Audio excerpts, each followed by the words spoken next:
वचन जो है बड़ा सिंपल सा वचन है और मैं चाहता हूँ कि इसे आप समझें कि प्रभु आप जब भवन में आते हैं, जब प्रभु के पास आते हैं तो आप किस तरीके से, किस रीति से परमेश्वर के पास आए। वैसे तो देखा जाए कोई रीति नहीं है, प्रभु के पास आना ही आपके लिए एक आशीष का कारण है। और ये प्रभु चाहता है कि हर विश्वासी प्रभु के भवन में आए, प्रभु के पास आए, प्रभु से प्रेम करे, जिसके द्वारा आपको परमेश्वर अपने आशीष में से भरे। और मैंने हमेशा बताया कि ताकि आप स्वर्ग जा सकें। कहाँ जा सकें?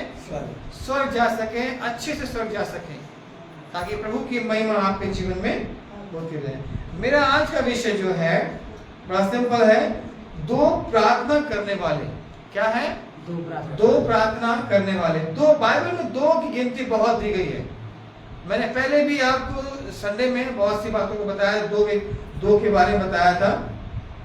ये वही दो है, जैसे कि हमने देखा दो ग्रुप के बारे में प्रीवियस लास्ट से बताया था। मैंने आपको दो झुंड के बारे में बताया था। मैंने आपको दो 10 कुंवारी में से एक 5 कौन थी और 5 कौन थी, है ना? ये दो ग्रुप के बारे में। ऐसे ही परमेश्वर आज दो प्रार्थना करने वाले के विषय में आपको बताना चाहता है। दो प्रार्थना व्यक्ति जो कर रहे हैं वो किस प्रकार से, जो कि हमको मिलता है लूका की किताब में 18 अध्याय में देखेंगे 9 से 14 में आपको ये मिल जाएंगे। दो व्यक्ति प्रार्थना करने के लिए प्रभु के भवन में आए, है ना? और ये प्रभु आपसे बातचीत करना चाहता है। जब हम प्रभु के भवन में जाएं, जब हम प्रभु के पास आए, तो हम किस प्रकार से हम प्रभु के पास आए। देखिए यहाँ पर ये दो व्यक्ति प्रार्थना कर रहे हैं, दो व्यक्ति अपनी अपनी विनतियां कर रहे हैं, दो व्यक्ति अपने तरीके से प्रार्थना कर रहे हैं। आज ऐसे ही हम भी प्रभु के भवन में आते हैं, हम प्रभु के भवन में जाते हैं, कलीसिया में जाते हैं। हम किस तरीके से हम प्रार्थना कर रहे हैं, हमारा व्यवहार क्या है, हमारा एटीट्यूड क्या है, हमारा बिहेवियर क्या है, हमारा देखना क्या है, हमारा यहाँ बैठना क्या है, ये परमेश्वर सिखाना चाहता है। प्रभु बुद्धिमान है, प्रभु समझदार है, परमेश्वर, है ना? वो आपको जानता है। जैसे बोलते हैं माँ बाप बच्चों को अच्छे से जानते हैं, है ना? हम तेरा रग से माँ बाप पापा के बोलते हैं हम जानते हैं। इसलिए याद रखें कि हम परमेश्वर में जब आते हैं भवन में, जब हम प्रभु के पास बैठते हैं, जब गीत गाते हैं, तो हम बड़े समझदारी के साथ हम प्रभु को भाने वाला काम करें। ठीक है, यहाँ पर हम देखें, यहाँ पर दो व्यक्ति के बारे में लिखा है ना? क्या लिखा है? फरीसी और चुंगे लेने वाले का दृष्टांत के बारे। यीशु मसीह यहाँ पर समझा रहा है कि जब तुम भवन में जाओ तो किस तरीके से भवन में जाओ, जब तुम जाओ तो किस प्रकार से तुम भवन में जाओ। आज हम क्या कर रहे हैं? हम भवन में आ रहे हैं, हम आ जाते प्रार्थना कर रहे हैं। ये आपको देखना है और समझना है कि क्या मैं इनकी तरह तो नहीं हूं। अब किसकी तरह हैं आप, आपको ये जानना है। पल में वहां हो जाना ये परमेश्वर को अच्छा नहीं लगता। याद रखना, आप परमेश्वर आपको सिखाना चाहता है, ये समझदारी बने कि परमेश्वर आपसे क्या बात करना। आए हैं, ये गए हैं और वहां पर प्रार्थना कर रहे हैं। आगे एक फरीसी था और दूसरा चुंग लेने वाला। एक फरीसी था और दूसरा चुंग लेने वाला। फरीसी कौन था? मुझे कोई बताएगा? फरीसी बताया, बोले मुझे, फरीसी कौन है? फरीसी एक धर्मी व्यक्ति था, धर्म का ज्ञान रखने वाला था, है ना? एक प्रकार से वो अच्छे कहना कि समाज की निगाहों में वो प्रतिष्ठित व्यक्ति था, भला व्यक्ति था, पढ़ा लिखा व्यक्ति था, शास्त्रों का तो ज्ञान था, वो व्यक्ति था, ऊंचे पद वाला था, पढ़ा लिखा व्यक्ति था, है ना? यही है वो। आज हम ऐसे ही हैं क्या? हम पढ़े लिखे हैं, है ना? हमको अच्छा पद चाहिए है, आगे की कुर्सी चाहिए, हमें माइक चाहिए है ना? हमें ये करना है, हमें वो करना है ना? ये ऐसे व्यक्ति। और आगे आप क्या पढ़े? फरीसी खड़ा होकर हाँ अपने मन में यूं प्रार्थना करने लगा। हाँ, देखिए क्या उस फरीसी की प्रार्थना का स्टाइल देखिए, तरीका देखिए आप। हाँ, हे परमेश्वर, मैं तेरा धन्यवाद करता हूँ हाँ कि मैं दूसरे मनुष्यों के समान अंधेर करने वाला, अंधेर करने वाला, अन्यायी और व्यभिचारी नहीं हूँ, और ना इस चुंगी लेने वाले के समान हूँ। और ना इस चुंगी लेने वाले के समान हूँ। हाँ, याद रखना कि आज उसकी प्रार्थना किस प्रकार से कर रहा है। वो दूसरों को देख करके प्रार्थना कर रहा है। वो दूसरे को तरीके को देख करके, अरे मैं तो बहुत अच्छा हूँ, मैं तो धर्मी हूँ, मैं तो अन्यायी नहीं हूँ, मैंने तो ये नहीं किया, मैंने तो वो नहीं किया, हमने ऐसा नहीं किया। ये स्वभाव जो है परमेश्वर को पसंद नहीं आता। अभी भैया ने समझाया यहाँ पर, है ना, कि दो तरह के व्यक्ति के बारे में बताया यहाँ पर। एक हमारे मुंह, हमारे शब्द किस प्रकार से होने चाहिए, किस तरीके से हमको प्रार्थना करनी है ना। ये वही दो व्यक्ति हैं जो अपने मुंह से क्या बोल रहे हैं, वही व्यक्ति हैं जो अपने मुंह से क्या नहीं बोल रहे हैं, सावधानी से बोल रहे हैं, समझदारी से बोल रहे हैं। यही हमको देखना है। आज ये फरीसी अपने मुंह से क्या बोल गया, ये वही आज फरीसी अपने मुंह से किस तरीके से बात कर गया। कह रहा है कि मैं उस व्यक्ति, चुंगी लेने वाले, उस पापी की तरह, उस अन्याय की तरह नहीं हूं। परमेश्वर ऐसी प्रार्थना ग्रहण करेगा? नहीं, कभी नहीं कर सकता। हमें क्या करना है? अगर परमेश्वर अगर चिट्ठा खोल के बैठ जाए ना, अगर परमेश्वर अपनी किताब खोल के बैठ जाए तो कोई भी लिखा है, धर्मशास्त्र बोलता है एक भी धर्मी नहीं निकलेगा, नहीं है। हमारे अच्छे काम कह रहे कि मैले चिथड़े कपड़ों के समान है, जो एक बार यूज करके हम क्या करते से फेंक देते हैं। ऐसे हमको अलग कर देगा परमेश्वर। जब अपने राज में आएगा ना, कहेगा हम नहीं जानते तुम कौन हो, वो अलग कर देगा। इसलिए हम क्या बोल रहे हैं, हम क्या सोच रहे हैं। आज हम जब भवन में आ रहे हैं, आज जब प्रभु की प्रार्थना में हम जब आ रहे हैं, जब चर्च आ रहे हैं, आराधना में आ रहे हैं, तो हम क्या सोच के आ रहे हैं? कह रहे खाली हाथ मत आओ, छूछे हाथ मत आओ। मैं हमेशा बोलता हूं कि प्रार्थनाएं, विनतियां, निवेदन, अपनी रिक्वेस्ट, अपनी विनतियां लेकर के आओ और परमेश्वर उसको सुनेगा और तुम्हें उत्तर देगा। ये फरीसी क्या लेके आया है? एक दूसरे की चीजों को देख करके, जीवन को देख करके वो बात बोल रहा है, अपने बारे में नहीं बता रहा, अपने बारे में नहीं बोल रहा। आज हम प्रार्थना हमको करना है, अपने लिए करना है। और क्या पढ़े? और मैं सप्ताह में 2 बार उपवास रखता हूँ। और मैं देखिए, मैं करके क्या बन गया आज, है ना? मैं सप्ताह में 2 बार उपवास करता हूँ। तो कोई बड़ा तुम तीर मान लिया है? कई लोग तो बहुत दिन तक रखते हैं उपवास।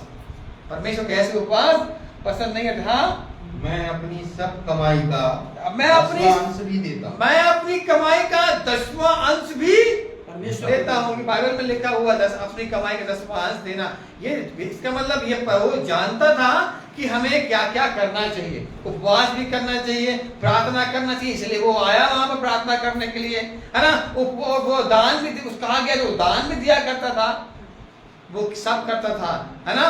बड़े ज्ञानवान थे वो लोग, फरीसी समझदार थे, ग्रंथों का वो नॉलेज था। मगर क्या हुआ, फिर भी परमेश्वर उनकी प्रार्थना को ग्रहण नहीं करेगा। देखिए आगे और क्या लिखा है? परंतु हाँ, चुंगी लेने वाले ने, परंतु देखिए, परंतु बस उस व्यक्ति ने जो चुंगी लेने वाला था, दूर खड़े होकर, देखिए दूर खड़ा होकर के, स्वर्ग की, है ना, वो दूर खड़ा होकर के। याद रखना, ये दूर खड़ा होना मतलब क्या है कि उनको अलाउ भी नहीं था कि उस स्थान पे जाए जहां वो फरीसी खड़ा हुआ है ना। वो स्थान बने हुए थे उनके, वहां पर कहां पर उनको जाना है, कहां खड़े होना, किसको खड़ा होना। आम आदमी, एक विशेष आदमी और महाविशेष आदमी, किस प्रकार से वो वहां खड़ा होगा और वो उस जगह पे खड़ा, दूर खड़ा होकर के, उसके निकट में नहीं है वो दूर खड़ा होकर, जहां उसका स्थान, वो दूर खड़ा होकर प्रार्थना कर रहा था वो। और क्या प्रार्थना कर रही है? स्वर्ग की ओर आंखें उठाना भी न चाहा। देख लीजिए, उसकी आंखें ऐसी नम्र बन गई, ऐसा वो नम्र बन गया। उसने वो एक तो घमंड के मारे, चढ़ी हुई आंखें लिखा है, उस में लिखा हुआ है, लास्ट हमने बताया था आंखों के बारे में, घमंडी व्यक्ति के बारे में। ये चढ़ी हुई आंखें प्रभु को पसंद नहीं है। ये घमंड से चढ़ी हुई आंखें, ये व्यवहार उसे पसंद नहीं है। मगर वो व्यक्ति जो एक चुंगी लेने वाला था, जिसे लोग क्या बोलते, चुंगी लेने वाला मालूम है? पापी बोलते थे। रोमी साम्राज्य का एक कर्मचारी था जो जबरन पैसा वसूलता था और जबरदस्ती लोग से पैसा लिया करता था और लोग को मारा भी करता था और तमाम तरह से जबरन भी पैसे लिया करता था। मगर आज जब प्रभु के भवन में वो आया तो वो इतना शर्मिंदा हो गया, इतना वो ग्लानि हो गया। उसने कहा कि उसने स्वर्ग में आंखें उठाना ना चाहा, वो करना तो चाहता था मगर उसके पाप उसको दिखा रहे थे, उसकी तमाम वो बातें उसको दिखा रही थी कि मैं गुनहगार हूं, मैं पापी हूं। आज जब प्रभु के भवन में हम आते हैं ना, आप याद रखिए किस रीति से, किस तरीके से आप प्रभु के भवन में आ रहे हैं। प्रभु आपको देख रहा है, इन दोनों को देख रहा है और वो जानना चाह रहा है कि कौन अपनी प्रार्थनाओं में, अपनी विनतियों में, अपने व्यवहार में, अपनी बातों में किस रीति से वो प्रार्थना कर रहा है। आज हम याद रखिए, हम बहुत से चर्चेस में देखते हैं, आप बहुत से आराधनालयों में देखते हैं कि हम किस प्रकार से प्रार्थना कर रहे हैं, हम किस प्रकार से। एक बार एक उदाहरण बताता हूं मैं आपको। एक घटना है ये कि एक बार क्या हुआ कि एक व्यक्ति चर्च में आया और बहुत दिन से चर्च में आ रहा था, तो उसने बोला कि भाई साहब मैं नाराज हूं। कि क्यों, क्या हुआ? शायद कहीं की बात है, दिल्ली की बात है, कहाँ की मालूम, मैं नाराज हूं, मैं चर्च अगली बार चर्च में नहीं आऊंगा। क्यों नहीं आऊंगे? कह रहे कि वो चर्च में मुझे मजा नहीं आ रहा है, लोग तमाम तरह से मोबाइल में देखते रहते हैं, बाइबल भी लेके आते हैं, गीत भी नहीं गाते हैं और ऐसा वैसा ये वो तमाम तरह से लोग बोलने लगे। अरे हाँ ठीक है, और लोग ड्रेसअप भी अच्छा नहीं है, लोग इस प्रकार से ड्रेसअप होके आते हैं, ये वो तमाम तरह से। ये अच्छी बात है, समझने वाली बात है। मगर उसने कहा कि ठीक है, एक मेरी बात मानना, एक संडे और आ जाना और उसके बाद फिर तुम नहीं आना। ठीक है नहीं आएंगे, तो ठीक है नहीं आएंगे। उस संडे जब वो आया तो मगर एक शर्त है, सबसे पहले तुमको आना पड़ेगा। ठीक है, चर्च स्टार्ट होता है इतने वक्त 9 बजे, तुम 9 बजे से आधा घंटे 15 मिनट पहले आ जाना। ठीक है आ जाऊंगा। और वो आ गया, और जब वो आया तो भाई साहब ने क्या किया, भाई साहब ने एक उनको गिलास पकड़ा दिया पूरा पानी भर करके और उसमें कुछ बॉल्स डाल दी और कहा कि इससे तुम पकड़े रहना और देखना इसमें से एक भी बॉल ना गिर जाए। स्पंज की बॉल होती ना, उसमें वो डाल दी, कर देना इसमें एक भी बॉल ना गिरे। कहना ठीक है, फिर मैं इसके बाद में बताऊंगा कि तुम्हें क्या करना है। ठीक है सर, ठीक है। एक ही सब संडे की बात है। अब वो पकड़ा आराधना में, पूरी आराधना हुई, सब खत्म हो गया आराधना, 1-2-3 घंटे होने के बाद, और फिर वो आया भाई साहब के पास, भाई साहब नीचे, मैंने क्या बोलते, एक भी बॉल्स गिरने नहीं थे। तो मैं ठीक, बहुत अच्छी बात है, आप परमेश्वर आपको आशीष दे। अब मैं आपसे पूछता हूं, अब मुझे बताइए कौन व्यक्ति अच्छे से नहीं बैठा था, कौन व्यक्ति मोबाइल चला रहा था। अब मुझे बताइए कौन व्यक्ति अच्छे कपड़े नहीं पहने था। अब मुझे बताइए कौन व्यक्ति दुआ नहीं कर रहा था, कौन व्यक्ति बाइबल नहीं पढ़ रहा था, कौन व्यक्ति गीत नहीं गा रहा था, किसने हाथ नहीं मिलाया, किसने ये आपको जय मसीह नहीं बोला, किसने क्या बोलते दान नहीं डाला, है ना, किसने साथ संगति नहीं की। कहा कि इस बार मैंने किसी को देखा ही नहीं, मैं तो गिलास में वो बॉल्स को देखा था कि वो गिर ना जाए। परमेश्वर यही चाहता है, जब तू प्रभु के भवन में आओ तो सिर्फ प्रभु को देखो और किसी को मत देखो।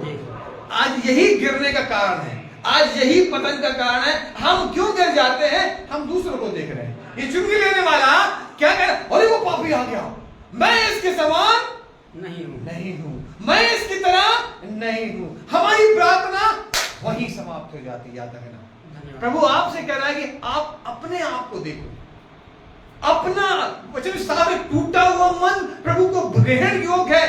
दाऊद बोला, वो हम क्या कह रहे हैं? हम टूटा हुआ मन नहीं, अपना नहीं लेके आ रहे हैं, हम बाजू वालों को लेके आ रहे हैं। और वो देखो वो आ गया, वो देखो ये नहीं पहने, उसने ये नहीं बोला, है ना, ये नहीं किया, उसने वो नहीं किया। यही परमेश्वर को नहीं पसंद है। सिर्फ व्यक्तिगत जीवन को परमेश्वर देखना चाहता है। व्यक्तिगत स्वभाव आपका जो है इस कलीसिया में, चर्च में, जहां भी आप हैं, वो आपका परमेश्वर देख रहा है। स्वर्ग का सिंहासन में बैठे हुए परमेश्वर वो आपको देख रहा है। हमारा स्वभाव प्रभु के भवन में जब आते हैं, बड़े नम्रता और दीनता के साथ आए, हमारा स्वभाव बदल जाएगा। देखिए क्या लिखा वहां पर, परंतु चुंगी लेने वाले ने हाँ दूर खड़े होकर हाँ? स्वर्ग की ओर आंखें उठाना भी न चाहा, हाँ? वरन अपनी छाती पीट पीट कर कहा, हाँ, अपनी छाती पीट पीट कर कहा, हे परमेश्वर, हे परमेश्वर, मुझ पापी पर दया कर। मुझ पापी पर दया कर। मैं तुमसे कहता हूँ हाँ, यीशु मसीह क्या बोल रहा है कि मैं तुमसे बोलता हूँ कि वह दूसरा नहीं, वो व्यक्ति जो धर्मी था, जो व्यक्ति शास्त्री और फरीसी था, जो व्यक्ति नॉलेज रखा था, पूरी बाइबल पढ़ के जानता था, मैं उसको नहीं, मगर किसको प्रेम करूंगा? मैं वो दूसरे व्यक्ति को जो दूर खड़ा हुआ, जो प्रार्थना कर रहा है, जो तेरे जो छाती पीट रहा है, जो आंसुओं से प्रार्थना कर रहा है, जो रो रहा है, जो रिक्वेस्ट कर रहा है, वो कह रहा है कि मैं गुनहगार हूं, परमेश्वर मुझे क्षमा कर, मैं उसकी प्रार्थना सुनूंगा। प्रभु याद रखना, आप जब प्रभु भवन में आते हैं, प्रभु आपकी प्रार्थना सुनना चाहता है, मगर आपकी प्रार्थनाओं में वो तरीका जो आज हम यहाँ पर देख रहे हैं, वो तरीका आज हम नहीं कर रहे हैं। याद रखना, इसलिए मैं हमेशा कहता हूं किसी की बुराई ना करो। सुन लीजिए, किसी की बुराई, किसी कलीसिया की बुराई आपको नहीं करनी, किसी पास्टर की बुराई नहीं करनी, किसी अगुवे की बुराई नहीं करनी है, किसी व्यक्ति के बारे में कुछ नहीं बोलना है। वो परमेश्वर के हाथ में रख दो, परमेश्वर ही उसे देखेगा, उसका प्रतिफल उसको देगा। लास्ट संडे मैंने आपको बहुत सी बातों को बताई, वो बुराइयां जो हमारे जीवन को खा रही हैं, वो हमें देखना है, और तब परमेश्वर आपको आशीष देगा। एक वचन निकाल देंगे, देखेंगे यहाँ पर मत्ती 15 और 8 क्या बोलता है। देखिए, फरीसी मन में प्रार्थना कर रहा है ना, और चुंगी लेने वाला छाती पीट के प्रार्थना कर रहा है। वो उसने बोला भी नहीं, मगर वचन लिखा है कि चुंगी लेने वाला ऊंची आवाज में बात करके, ऊंची से प्रार्थना करके वो दुआ कर रहा है। हाँ सुने, ये लोग होठों से तो मेरा आदर करते हैं, ये लोग होठों से तो मेरा आदर करते हैं, पर उनका मन मुझसे दूर रहता है। ये आप ज्यादा बोल रहे हो ना, हालेलुया, प्रेज द लॉर्ड, हम अच्छी बात है, मगर ये याद रखना, परमेश्वर नोट कर रहा है आपके बोलने को, आपके शब्दों को नोट कर रहा है, हर एक बात को नोट कर रहा है। इसलिए परमेश्वर कहता है कि सावधान हो जाओ। ये लोग, मैंने कहा साहब बोला, ये कौन लोग थे? ये वो लोग थे जो पढ़े लिखे, बुद्धिमान, समझदार, शास्त्री, फरीसी, ये वो लोग हैं। उनसे कह रहा है, ये लोग जो होठों से मेरा आदर करते हैं, मगर क्या करते हैं, इनके मन में कैसा रोग लगा। क्या पढ़े? ये लोग होठों से तो मेरा आदर करते हैं, हाँ?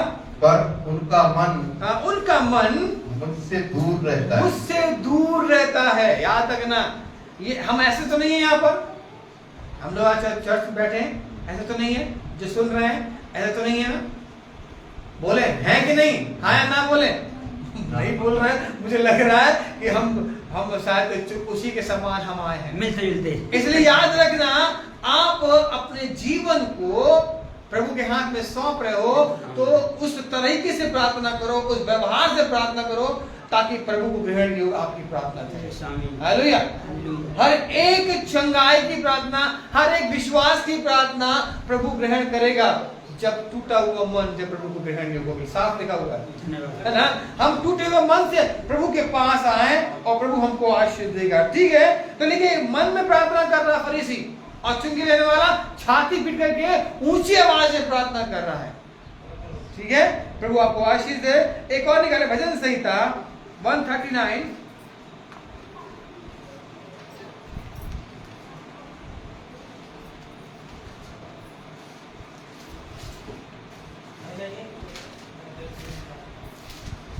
एक से 4 तक पढ़ दे, ध्यान दीजिएगा। 758 नंबर है पेज का। हे यहोवा, तूने मुझे जांच कर जान लिया है। हे यहोवा, तूने मुझे जांच कर जान लिया। जब आप प्रभु के भवन में आते हैं, उस फरीसी और वो जो चुंगी लेने वाला, वो वहां पर कलीसिया में, वो आराधनालय में आया, तो वो कह रहा है कि मैं जांच कर जान लेता हूं।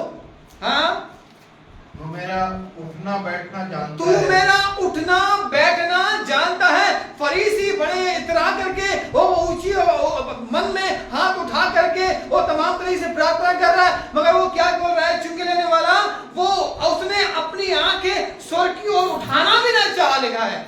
और वो छाती पीट करके वो दूर खड़ा करके वो प्रार्थना कर रहा है, घुटने में आके प्रार्थना कर रहा है। हाँ, तू मेरा उठना बैठना जानता है और मेरे विचारों को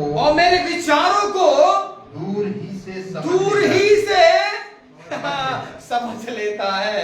वो पास और दूर उसके लिए कुछ मायने नहीं रखता, है ना, और वो स्थान कोई मायने नहीं रखता, जहां बैठे वो सीट मायने नहीं रखती है, माइक मायने नहीं रखता, मगर आपका वो जो जीवन है, आपका जो समर्पण है, जो आपका टूटा हुआ मन है, आपका हृदय है, वो उसमें अगर प्रभु की पुकार है, वो सुन करके वो आपको चंगाई देगा, वो आपको उठाएगा, खड़ा करेगा। आगे, मेरे चलने और लेटने को तू भली भांति छानबीन करता है। हाँ, देख लीजिए, वो लेटने को, वो आपके सोने को, बिछोने को, आपके उठने बैठने को, वो आपके बिछोने को, वो आपकी छानबीन करता है। मतलब वो जानता है कि तुम्हारी प्रार्थना किस तरीके की है। हाँ, और मेरे पूरे चाल चलन का भेद जानता है। और मेरे पूरे चाल चलन का, मेरे व्यवहार का, मेरे बिजनेस का, मेरे कामों का, मेरे घरों का, सब बातों का वो भेद जानता है,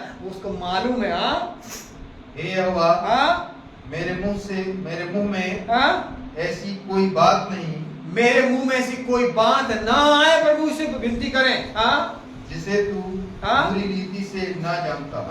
ऐसी बातें मुंह में ना लाए, ऐसे विचार मन में ना लाए, ऐसे व्यवहार में ना लेके आए, वो सब तरीके से वो जानने वाला परमेश्वर है। प्रभु ये चाहता है, उस फरीसी को वो जानता था, उस फरीसी को वो पहचानता था, उस मंदिर में आने वाले, उस चर्च में आने वाले व्यक्ति को वो जानता था। आपको भी वो जानता है, किस रीति से, किस तरीके से तुम यहाँ पर आए हो, प्रार्थना करने आए हो, है ना। हम दूसरों को नहीं देखें, हम दूसरों को आगे नहीं लगाएं, मगर हम प्रभु की ओर, वचन की ओर, गीतों की ओर अपने मन को लगाएं। देख लीजिए, कह रहा कि आहें, प्रार्थना जब करें, लिखा आहें भर भर के हम आंसुओं के साथ जब प्रार्थना करते हैं, तो वो हमारी प्रार्थनाओं को सुनता है ना। यही परमेश्वर चाहता है। तुम्हारा मन मेरी ओर नहीं लगा हुआ है, हमारा मन कहाँ लगा हुआ है? घर में लगा, पानी भरना, धन्यवाद परमेश्वर, है ना, मोबाइल में लगा हुआ है। हमारा मन उन तमाम दोस्तों में लगा हुआ है, हमारा मन वो पिक्चर में लगा हुआ, हमारा मन वहां लगा हुआ है, हमारा मन यहाँ लगा हुआ, हमारा मन कहाँ लगा है?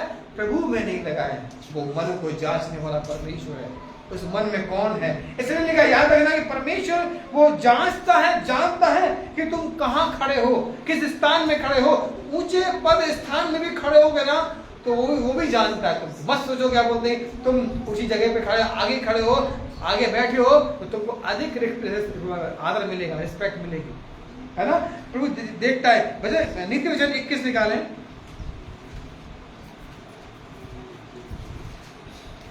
इक्कीस का 29 देखें।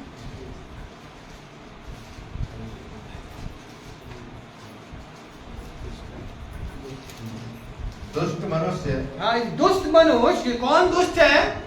अब आप खुद जांच लीजिए, क्या आप दुष्ट में हैं? ये फरीसी और चुंगी लेने वाला, ये वही दुष्ट व्यक्ति है ना, या कौन दुष्ट है? देखिए यहाँ पलट गया व्यवहार। ये दुष्ट तो वो चुंगी लेने वाला था, लोग उसको दुष्ट कह रहे थे, अरे ये दुष्ट है, ये जबरन पैसा ले रहा है। मगर जब वो प्रभु के भवन में आया, प्रभु के पास आया, तो उसका व्यवहार बदल गया, उसका व्यवहार बदल गया। मगर एक धर्मी था। और क्या लिखा? दुष्ट मनुष्य कठोर मुख का होता है। हाँ, दुष्ट मनुष्य कैसा होता है? कठोर होता है। ये फरीसी है जो कठोर था है ना, ये वही फरीसी है, वही है। आज हम ऐसे तो नहीं है, कठोरता भरी है, हमारी प्रार्थना में घमंड भरा है, हमारी प्रार्थना में तमाम बातें भरी हैं। प्रभु ऐसी प्रार्थना को ग्रहण नहीं करता है। और जो सीधा है वह अपनी चाल सीधी करता है। जो सीधा है वो अपनी चाल सीधी करता है। उस व्यक्ति ने अपनी चाल सीधी कर ली, उस व्यक्ति ने अपने व्यवहार को बदल लिया। जक्कई आया, जक्कई ने क्या कहा? यीशु को मैं देखना, उसी समय से उसका व्यवहार बदल गया, मैं देखना चाहता हूं, है ना। एक और चुंगी लेने वाला था जक्कई, है ना। यीशु मसीह जब वहां से गुजरा तो क्या हुआ? जक्कई के जीवन में क्या हुआ? परिवर्तन आया। हाँ, देखने की इच्छा हुई। उसने जब देखने की इच्छा करी, ये वही परिवर्तन है। आज मैं प्रभु के भवन में जाऊंगा, अपने आप को प्रभु के हाथों में सौंपूंगा। धन्यवाद परमेश्वर। यही वही तरीका है।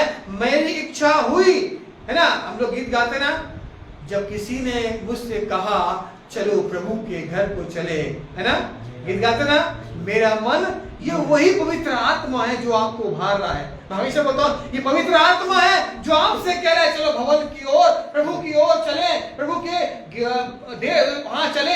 ये दाऊद भी बोलता था, मैं जाता हूं, उसे भाता था प्रभु के भवन में आना और नाचता झूमता गाता हुआ, है ना, झूम झूम के नाचते हुए बड़े आनंद से, है ना। ये दाऊद ये बड़े आनंद के साथ झूम झूम करके प्रभु के घर में आना। मुझे भाता है तेरी डेवरी में पड़े रहना, है ना, तेरे भवन में आना, तेरे भवन में प्रार्थना करना, तेरे भवन में सुनना मुझे अच्छा लगता है। यही आपको अच्छा लगना चाहिए। और उस जक्के के जीवन में क्या हुआ? जब उसने वचन सुना, प्रभु के साथ संगति करी, प्रभु के साथ भोजन किया, वह देख मैं द्वार पे खड़ा हुआ खटखटा रहा हूं, ये वही है। उसने सुन लिया और जब वो भीतर आया, फिर आज मैं तेरे साथ भोजन करूंगा। यीशु मसीह ने जक्के के साथ क्या किया?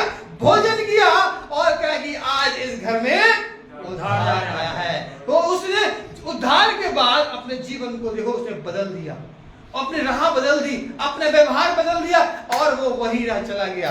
तो ये ऐसे ही प्रार्थना। और कहते हैं कि और लोग कुड़ने लगे, बाहर खड़े हुए लोग, अरे ये तो पापी के घर में खाना खाता है, ये पापियों के घर में बैठता है, उनके साथ खाना खाता है। ये परमेश्वर देखना चाहता है तुम्हारा विचार, तुम्हारे शब्द। हम धर्मी हैं, मगर जब किसी के बात में, किसी के व्यवहार के, किसी के बारे में कुछ हम बोलते हैं तो प्रभु को भाता नहीं है, प्रभु को अच्छा नहीं लगता है। मैं तुझसे प्रेम करता हूं, मगर ये दूसरे के बारे में बुराई कर रहा है। आओ हम बुराई खेले। यही मैं चाहता हूं, कलीसिया बुराई करना छोड़ दे। ये धर्मी, ये दो व्यक्ति है। आप किस व्यक्ति को मान रहे हैं? ये धर्मी व्यक्ति और एक चुन के लेने वाला पापी व्यक्ति है। प्रभु ने बदल दिया, प्रभु ने परिवर्तन कर दिया। और किसकी प्रार्थना सुन ली गई? जो दूर खड़ा, कह स्वर्ग के और आंखें उठाना भी ना चाहा और कह छाती पीट कह रहा है कि मैं पापी हूं। यही प्रार्थना आज आपको करनी है कि प्रभु से, प्रभु जी मुझे बचा ले, प्रभु को महिमा मिले। आइए और आगे चल देखें। ये पढ़ लिया उनसे आपने पूरा, मत्ती 23 देखें।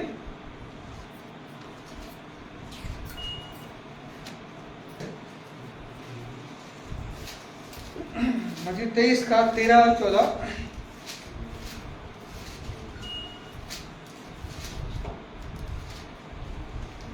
एक कपटी शास्त्री हो, मैं एक हफ्ते का उपवास रखता हूं। कोई ऐसा तो नहीं है ना? आइए पढ़े क्या लिखा? एक कपटी शास्त्री हो और फरीसी हो, तुम पर हाय, तुम मनुष्यों के लिए स्वर्ग के राज्य का द्वार बंद करते हो, ना तो स्वयं ही ना तो तुम स्वयं ही उसमें प्रवेश कर रहे हो और गलत बातें सिखा रहे हो। व्यवहार के द्वारा आज हम अपने बच्चों को अपने व्यवहार से ही हम अपनी बातों को सिखा पाते हैं। धन्यवाद परमेश्वर। बच्चे माँ बाप को ही कॉपी करते हैं, याद रखना, है ना। ये देखो, मेरे को अपने प्रियो को अच्छी बातें बताएं, एक अच्छी भली बातें बताएं, जिससे वो स्वर्ग की ओर जाने वाले बने। हाँ, आपका क्या आगे? ना तो स्वयं उसमें प्रवेश करते हो, ना तो तुम स्वयं उसमें प्रवेश करोगे और ना उसमें प्रवेश करने वालों को। हाँ, और जो जा रहे हैं अच्छी शिक्षा देने के लिए तुमको खड़ा किया है, मगर तुम नहीं बता रहे हो। हाँ, ना उसमें प्रवेश करने वालों को प्रवेश करने देते हो। हाँ, 14। हे कपटी शास्त्रियों और फरीसियों, तुम पर हाय है। ये परमेश्वर की हाय है, तुम स्वर्ग नहीं जाओगे। याद रखना, अगर आप उस फरीसी के समान, उस घमंडी के समान, उस प्रार्थना करने वाले के समान, उपवास करने वाले के समान आप हैं, तो याद रखना, तुमसे कह तुम पर हाय है, तुम स्वर्ग नहीं जाओगे। हाँ, तुम विधवाओं के घरों को खा जाते हो। हाँ, और दिखाने के लिए बड़ी देर तक प्रार्थना करते तुम दिखाने का प्रार्थना 1 घंटा लगा दी प्रार्थना करने है ना। तुम दिखाने के लिए आप प्रार्थना करते हैं, हाँ, इसलिए तुम्हें अधिक दंड मिलेगा। कहते हैं कि इसलिए तुमको अधिक प्रार्थना करने वालों को अधिक दंड मिलेगा। इसलिए समझदारी से, प्रभु को समझदार लोग अच्छे लगते हैं, प्रभु को बुद्धिमान लोग अच्छे लगते हैं, प्रेमी जो प्रभु से प्रेम करते हैं ऐसे लोग अच्छे लगते हैं। इसलिए अपने आप को देखिए 25:26 क्या बोलता है इसी का,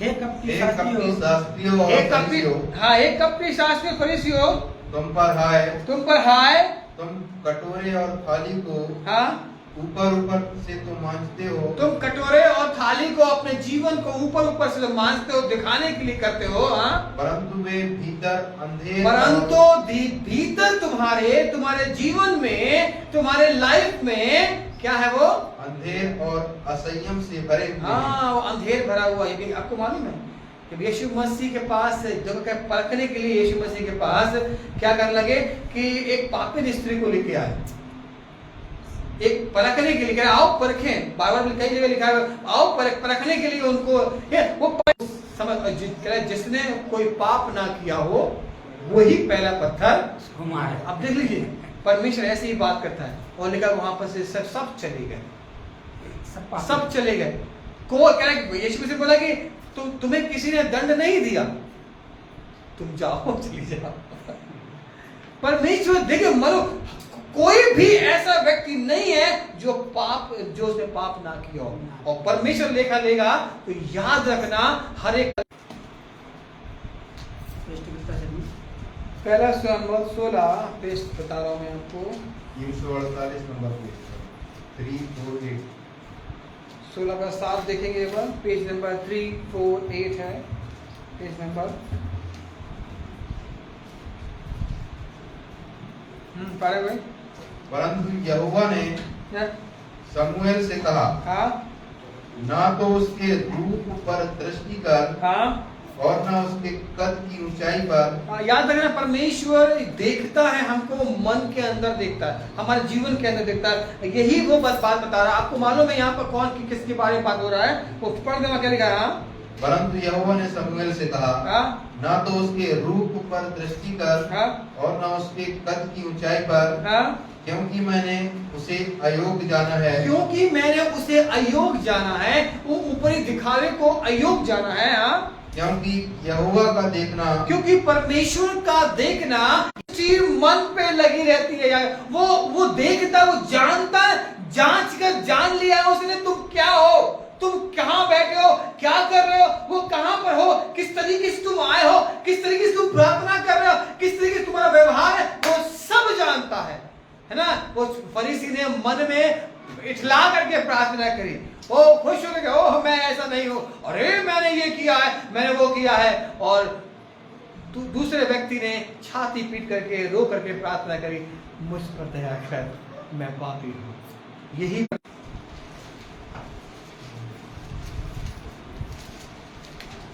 हम सब जानते हैं यहाँ पर, हाँ? हन्ना हाँ? मन ही मन कह रही देखिए, हन्ना मन ही मन, ये वही आराधनालय है, ये वही चर्च है, ये वही पर वो प्रभु की आराधना हो रही, वो वहां पर आई और वो उस भवन में कह रही है मन ही मन, उसके होंठ तो हिलते थे। हाँ, वो मन ही मन वो प्रार्थना कर रही है, लेकिन जो होंठ तो हिलते थे, परंतु उसका शब्द ना सुन पड़ता था। परंतु उसका शब्द सुनाई। देखिए वही ये फरीसी है, शास्त्री है, और ये बहुत सी प्रार्थनाएं हम बोल नहीं पाते। अरे कैसे बोलेंगे उनसे प्रार्थना करने के लिए? तो आप अपनी प्रार्थनाएं लेकर के आइए, मन में प्रार्थना प्रभु के सामने कीजिए, घुटने टेक करके प्रार्थना करें, रो करके प्रार्थना करें, प्रभु आपकी प्रार्थना को सुनेगा, उत्तर देगा। हन्ना की प्रार्थना सुनी गई? बताएं मुझे। सुनी गई, बोले सुनी गई। तो आपकी भी प्रार्थना सुनी जाएगी जब आप सच्चे मन से प्रार्थना करेंगे। वो दुखियारी थी, वो परेशान थी, वो सताई हुई थी, वो उसके पास कोई संतान नहीं थी, वो कई साल से परेशान थी, और जब उसने वायदा किया कि अगर मुझे संतान मिलेगी तो मैं तेरे भवन में समर्पित कर दूंगी, और उसने देखिए उसने मन में प्रार्थना करी, मन में प्रॉमिस किया, मन में सब कुछ किया, और समय आने पर उसने पूरा किया कि नहीं किया? बताएं मुझे। उसने पूरा किया। यही देखता है आपकी प्रार्थनाओं को, परमेश्वर देखना चाहता है। ठीक है, निकाले, जेम्स निकालें, क्या बोलते हैं, याकूब निकालें, पीछे मिलेगा आपको याकूब 4 अध्याय 1। जल्दी चलेंगे हम लोग यहाँ से 4 का 8। परमेश्वर के निकट आओ, परमेश्वर के निकट आओ। जब प्रभु प्रार्थना जब भवन में आते हैं तो यीशु मसीह के निकट आओ, अपनी प्रार्थना और विनतियों के साथ निकट आओ, तो मैं भी तुम्हारे निकट आएगा। लिखा है तो मैं भी तुम्हारे निकट आऊंगा। हम आते हैं बहुत बड़े हुए, अपने बड़े घमंड के साथ आते हैं। याद रखना, ऐसे मन प्रभु को ग्रहण योग्य नहीं होता है। वो चुंगी लेने वाले के साथ क्या हुआ, फरीसी के साथ क्या हुआ, कौन आया प्रभु के पास, दूर खड़ा रहने वाला व्यक्ति प्रभु के पास, और पास रहने वाला व्यक्ति प्रभु को ग्रहण योग्य नहीं ठहरा। याद रखना। हाँ, और इसका ये एक और निकालेंगे, यिर्मयाह, ये पूरा पढ़ लिया, पढ़ लीजिए। परमेश्वर के निकट आओ, परमेश्वर के निकट आओ, तो वह भी तुम्हारे निकट आएगा, तो वो भी तुम्हारे निकट आएगा। जब प्रभु के भवन में आप आए, जब प्रभु की उपस्थिति में आप बैठे, जब आप व्यक्तिगत प्रार्थना भी करें, जब आप अपने घर में प्रार्थना करें बच्चों के साथ में, तो याद रखना बड़ी समझदारी के साथ आए और प्रार्थना करें, है ना। एक और निकालेंगे, यिर्मयाह 29:13, और एक भजन संहिता 145 में निकाल लें, जल्दी जल्दी में चलूंगा। यिर्मयाह 29:13, अगर तुम मुझे खोजोगे, ढूंढोगे तो तुम पाओगे। आज हम किसको खोज रहे हैं, परमेश्वर को। ये देखना है आपको। प्रभु, हाँ पढ़े, तुम मुझे ढूंढोगे और पाओगे भी, तुम मुझे ढूंढोगे और पाओगे भी, हाँ, क्योंकि तुम अपने संपूर्ण मन से मेरे पास आओ। हाँ, तुम मेरे पास संपूर्ण मन से मेरे पास। प्रभु यही चाहता है, तुम मुझे ढूंढोगे तो ही पाओगे, नहीं खोजोगे तो, है ना, तो नहीं आ पाओगे। इसलिए प्रभु को खोजो, प्रभु को ढूंढो, वो तुम लिखा वो तुमको मिल जाएगा, मैं तुम्हें मिलूंगा, है ना, वो तुमको मिल जाएगा। मगर हम ऐसा मन लेकर आते ही नहीं है। कभी आपने सोचा आज हम चर्च जाएंगे, नई बात सीख के आएंगे? नहीं। कभी आपने सोचा कि आज चर्च जाएंगे तो आज हम अपनी रिक्वेस्ट प्रार्थना लेकर के ये वाली जाएंगे और प्रभु को चढ़ा के आएंगे? पहले यहाँ पर लोग बहुत सी प्रार्थनाएं लिख करके करते थे और यहाँ पर डालते थे। आपको यही करना है, जो खोज रहा है तो वो से लिखा वो मिल जाएगा। जिससे तुम्हारा आनंद लिखा है वो पूरा हो जाएगा, तुम्हारे आनंद के लिए, है ना। प्रभु तुम्हारे पास है। 145 निकाले, भजन संहिता पढ़ा,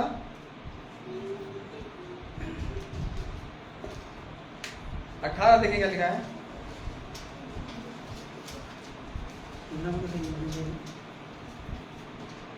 हाँ, एक पेज नंबर 762 पेज नंबर है 762।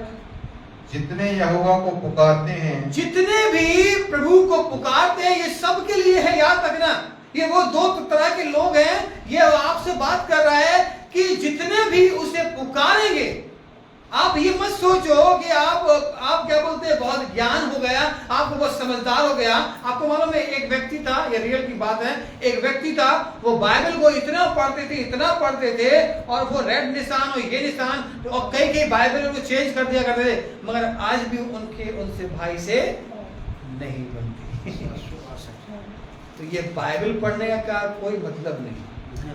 अगर आपके अंदर बाइबल पढ़ने के बाद सुधार नहीं है, आपके जीवन में परिवर्तन नहीं है, तो कोई मतलब नहीं।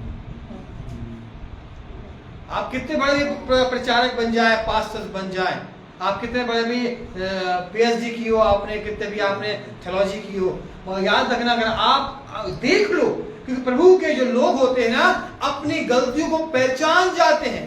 इसलिए गीत गाते हैं, पहले मैं तो मुर्दा था, तूने डाली मुझ में जान। ये वही गीत है ना। अब डाल दी, हमें दिखे लगा मेरा भाई, हमें दिखे लगा मेरी बहन, मेरी पत्नी, मेरे बच्चे, मेरे दोस्त, मेरे पड़ोसी, हमको दिखने लगे। हमें क्या करना है? प्रेम से बात करना है, अच्छा व्यवहार करना है। हम तमाम तरह से अपने आप को चौकन्ना रखते हुए अपने शब्दों पे कंट्रोल करना है। कि हम ऐसा बन पाए। यह परमेश्वर की इच्छा है कि तुम स्वर्ग के वासी बनो। वो ऐसे बड़बोलों को लेकर नहीं जाएगा, ऐसे घमंडियों को लेकर नहीं जाएगा, ऐसे तमाम तरह दिखाने वालों को लेकर नहीं जाएगा। वो उनको लेकर जाएगा जो प्रभु के निकट आते हैं, है ना, सच्चे मन से निकट आते हैं। पढ़ लिया आपने यहाँ पर पूरा। जितने यहोवा को पुकारते हैं, जितने यहोवा को पुकारते हैं, अर्थात जितने उसको सच्चाई से पुकारते हैं, जितने उनको सच्चाई से पुकारते हैं। भवन में सच्चाई किसके पास थी? उन दोनों में से बोले, चुंगी लेने वाले के पास सच्चाई उसकी मन में, उसकी आंखों में दिख रही थी, मैं पापी हूं। मगर वो व्यक्ति कह रहा कि मैं तो ऐसा करता हूं, मैं तो ऐसा करता हूं। याद रखना, ये चुंगी लेने वाला कह रहा है कि मैं पापी हूं। अपनी आंखें स्वर्ग की ओर उठाना भी नहीं चाह लिखा। याद है, हाँ और बढ़े। अर्थात जितने उसको सच्चाई से पुकारते हैं उन सबों के वह निकट रहता है। वो सबके निकट रहता है, हम सबके निकट रहता है परमेश्वर, और वो यही चाहता है कि आपके वो निकट रहे। कौन पुकार रहा है? फरीसी या चुंगी लेने वाला? बताया मुझे, कौन पुकार रहा है? चुंगी लेने वाला। अब आप मुझे बता, आप यहाँ जितने बैठे यहाँ सुन रहे हैं, कौन पुकार रहा है? बोले, मैं पुकार रहा हूं कि नहीं? अगर पुकार रहे हैं तो एक बार जोरदार ताली बजा दीजिए, मैं पुकार रहा हूं, मैं पुकार रहा हूं। है ना, मेरी प्रार्थना सुन। चाहे आप कोई भी समस्या में हो, चंगाई के लिए और तमाम पारिवारिक समस्या हो, कोई भी समस्या हो, प्रभु को पुकारो, मैं पुकार रहा हूं, है मुझ पे दया कर। है ना, रोमियो 3:20 क्या बोलता है?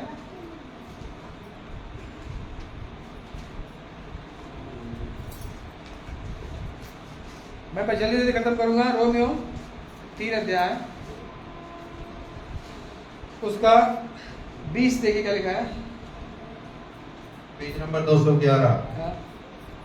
क्योंकि व्यवस्था के कामों से कोई प्राणी उसके सामने धर्मी नहीं ठहरेगा। याद रखना, ये व्यवस्था, ये काम, ये कार्य मैले चचड़े के समान है, और कोई भी व्यक्ति इसके कह करके, बता करके, ये याद रखना कि आप धर्मी नहीं ठहर पाएंगे।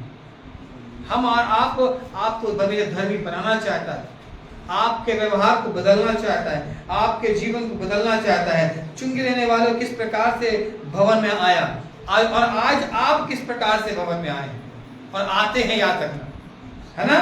प्रार्थना, कई लोग जाते हैं, अरे वो पास्टर सब अच्छा नहीं बोलते, प्रचार करते, इसलिए हम नहीं जाते। मेन लाइन चर्च में अधिकतर ऐसा होता है, क्योंकि समय रहता है उनका, वो छोटा बोलते हैं, वो अपने तरीके से बोलते हैं, मगर समझने वाला भी होना चाहिए, है ना। वो थोड़ा बोलते हैं, नहीं बोलते हैं, ये अच्छी बात है। ये प्रार्थना करना, ठीक है, और पाप अंगीकार करना उसने किया, ठीक है, और यही चाहता है परमेश्वर कि हम भी अब प्रभु के भवन में जब जाएं, जब हम प्रभु के पास जाए, तो हम उस चुंगी लेने के वाले की तरह प्रार्थना करें, हम उसकी तरह अपने व्यवहार को करें। जब भी आए अपने रिक्वेस्ट लेकर के, तो उसकी तरह हम बातें करें। देख लीजिए, परमेश्वर को, आपके मन को जानने वाला परमेश्वर है। परमेश्वर आपको जानने वाला परमेश्वर है। जब आप यहाँ बैठे भी है ना, जहाँ सुन भी रहे ना, उसको मालूम है तुम किस तरीके से सुन रहे हो, किस तरीके से सुन रहे हो, वो सब जानता है ना। अगर बदलने की इच्छा अंदर है, अगर जीवन में परिवर्तन की इच्छा है, तो ध्यान से सुनो, ध्यान से देखो, है ना, कि मैं कैसी चाल चल रहा हूं, मैं कैसे व्यवहार कर रहा हूं, मैं कैसी बातें बोल रहा हूं। तब परमेश्वर आपके जीवन में काम, क्योंकि वो निकट है और वो तुम्हारे निकट आना चाहता है, तुम्हारे जीवन को बदलना चाहता है। उसके लिए योजना अद्भुत है। क्यों इस्राएलियों को वो इतने साल तक घुमाता रहा?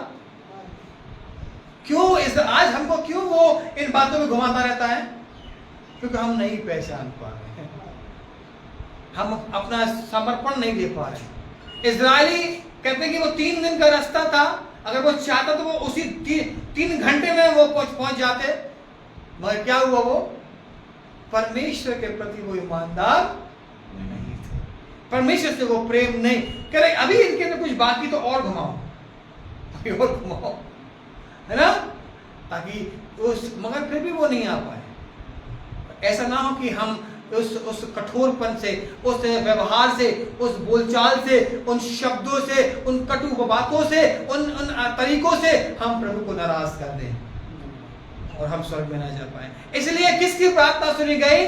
उस चुंगी लेने वाले की, जिसने छाती पीट करके प्रार्थना करी। आपको भी यही प्रार्थना करनी है, इसी रीति से प्रार्थना करनी है। जक्कई की प्रार्थना क्यों सुन ली गई? और दो जो बाहर खड़े थे, जो चुंगी लेने वाले फरीसी और धर्मी लोग, वो क्यों कह रहे अरे ये तो पापी के घर में खाना खाता है? ये व्यवहार परमेश्वर चाहता है कि आपका बदल जाए, आपका जीवन बदल जाए, है ना। और देखिए मूसा की प्रार्थना, देखिए मूसा, जब इजराइली लोग जब परेशानी में आते थे तो क्या करते थे? वो मूसा और हारून के पास जाया करते थे। कई बार तो गड़बड़ाने लगे कि ऐसा हो गया, मगर क्या हुआ? मूसा के पास और हारून के पास जाया करते थे। परमेश्वर ने मूसा के लिए क्या कहा मालूम है? क्या कहा? ये पृथ्वी भर में सबसे नम्र व्यक्ति है। अब बता दीजिए, है ना। मूसा के लिए परमेश्वर ने बोला ये पृथ्वी भर में ये सबसे नम्र व्यक्ति है। ये परमेश्वर की कॉम्प्लीमेंट, ये आशीष, ये बातें, ये टैग दिया परमेश्वर ने उसको। अय्यूब के लिए क्या बोला था परमेश्वर ने? खरा, धर्मी, खरा, है ना। खरा कैसे बनता है? सोना खरा कैसे होता है? तपाया जाता है, फिर खरा निकलता है। वो तप करके निकला, इसलिए वो जानता है परमेश्वर आपके जीवन को। वो जानता है तुम्हारी प्रार्थनाएं क्या है, किस तरीके से तुम आगे बैठे हो और प्रार्थना कर रहे हो, है ना। ये वो सब जानता है परमेश्वर। नीति वचन 5 में अगर आप पढ़ लेंगे धर्मी व्यक्ति के बारे में, और 5 के 3, 4, 5 सब में पूरा पढ़ लेंगे तो इतना अच्छा धर्म है, जो मन के दीन है, नम्र है, दयावंत है। ये तमाम ऐसी बातें परमेश्वर चाहता है आपके जीवन में होने पाए, ताकि तुम स्वर्ग के अधिकारी बन पाओ। घर में पढ़ लीजिएगा, परमेश्वर आपको आशीष दे। पहला तिमोथी 1 निकालें, जल्दी मैं 2-3 बोल खत्म करूंगा।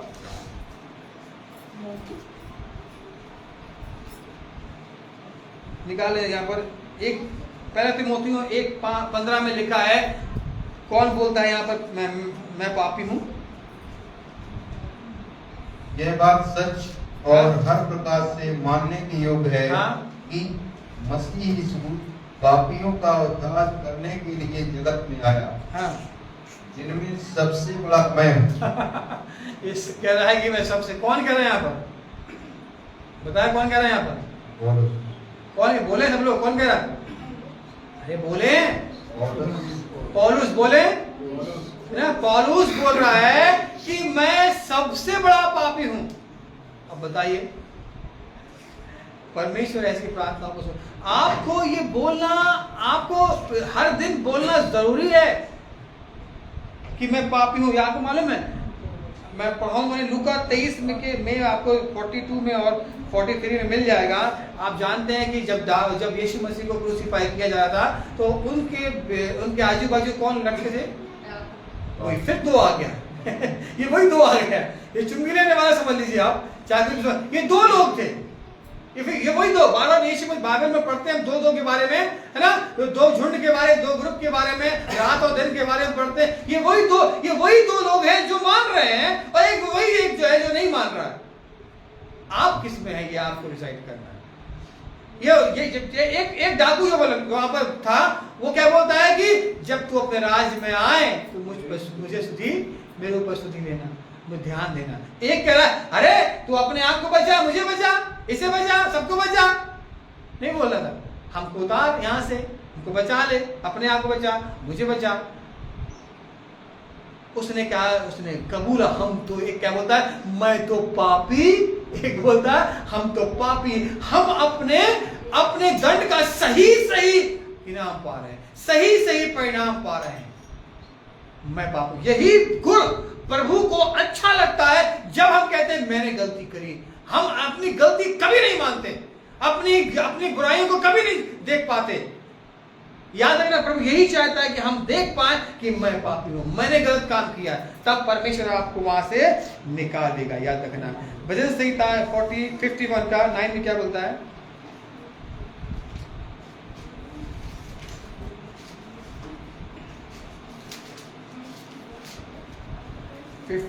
का 9 पढ़े।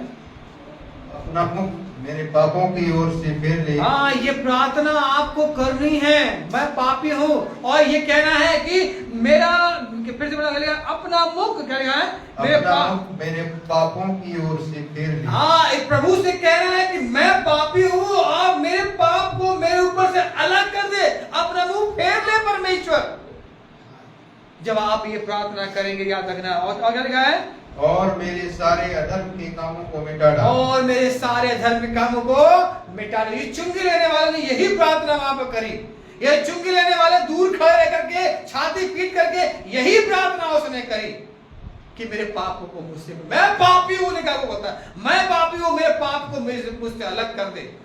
तब परमेश्वर ने उसके पाप को अलग किया।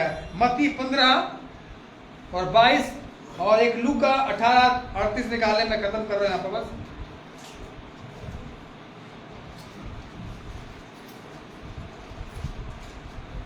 लूका 18 और मत्ती 22, 15 का 22। हाँ, पढ़े। उस दाऊद की संतान मुझ पर दया कर, मुझ पर दया कर। हालेलुया। यही परमेश्वर चाहता है, हम कहें मुझ पर दया कर परमेश्वर, मुझ पर अनुग्रह कर परमेश्वर, मैं पापी हूँ, मैं गुनहगार हूँ, तब परमेश्वर आप पे दया करेगा। और एक और बात है, आज किस जाएगी 18 पढ़ा, हाँ 18 का 38,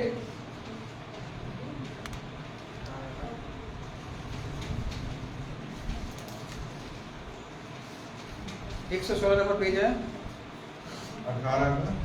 38। तब उसने पुकार के कहा, उसने चिल्ला के कहा, तब उसने पुकार के कहा, तब उसने पुकार के कहा, हे यीशु, हे यीशु, दाऊद की संतान, दाऊद की संतान, मुझ पर दया कर, मुझ पर दया कर। यही प्रार्थना आपको करनी है। आइए अपने स्थानों पर हम सब खड़े हो जाएं। धन्यवाद। अपनी प्रार्थनाओं को प्रभु के हाथों में धन्यवाद परमेश्वर। ये दो व्यक्ति की तरह, किस व्यक्ति की तरह आप बनना चाहते हैं? ये दो व्यक्ति प्रभु के भवन में आए, आज आप भी प्रभु के पास आए हैं, प्रार्थना कर रहे हैं, दुआ कर रहे हैं, और ये प्रभु देख रहा है आपके मनों को जानने वाला परमेश्वर है। उसे जांच कर जान लिया है। हन्ना की प्रार्थना उसने सुनी, और वो आज तो तेरी प्रार्थना भी सुनना चाहता है, और तुझसे कहना चाहता है कि किस रीति से तुम प्रार्थना कर रहे हो, किस तरीके से प्रार्थना कर रहे हो। अपने आप को प्रभु के सामने उपस्थित रख कर दो, अपने आप को प्रभु के सामने उंडेल दो, लिखा है वो उंडेल दो अपने आप को, ताकि तुम्हारे लिए वो जो बहुत आय से उंडेला गया तुम्हारे घर परिवार को, तुम्हारे जीवन को आशीष करने वाला बने। प्रभु यीशु मसीह हम आपसे प्रार्थना करते हैं, हम किसी प्रकार का घमंड ना करें, हम वो व्यवहार ना करें खुदाबंद जो आपको पसंद ना हो खुदाबंद।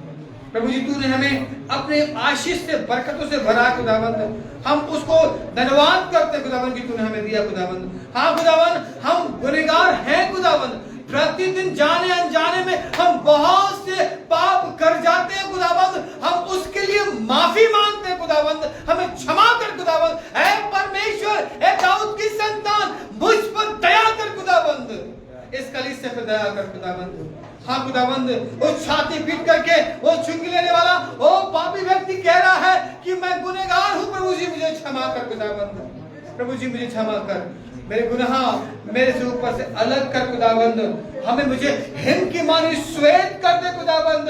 तूने कहा कि मैं तेरे पापों को अपने पीठ के पीछे फेंक देता और कभी इस पर याद नहीं करता। धन्यवाद परमेश्वर, उस परमेश्वर के लिए कि मेरे पापों को मेरे ऊपर, अपने ऊपर लेकर के वो क्रूस पे चला गया, ताकि मैं नया जीवन पाने वाला बनूं खुदाबंद। दया कर यीशु मसीह, इस कलीसिया को तेरे हाथ में सौंपते हैं, हर एक सुनने वाले को अपनी आशीष में भर खुदाबंद। उस चुंगी लेने वाले के समान, उस दाऊद, अपने दाऊद की तरह और खुदाबंद अपने भक्तों की तरह, अपने जीवनों को उनके पापों की तरह जीवन व्यतीत करने वाले बने और कहने वाले बने कि ऐ परमेश्वर मुझे क्षमा कर खुदाबंद। हाँ खुदाबंद, क्षमा मांगने वाले बने। जो पापी हैं खुदाबंद, समाज ने उन्हें निकाल दिया खुदाबंद, ऐसे लंगड़े, ऐसे कोढ़ी यीशु मसीह के पास आए और कह रहा है कि दाऊद की संतान मुझ पर दया कर, ऐ परमेश्वर मुझ पर दया कर।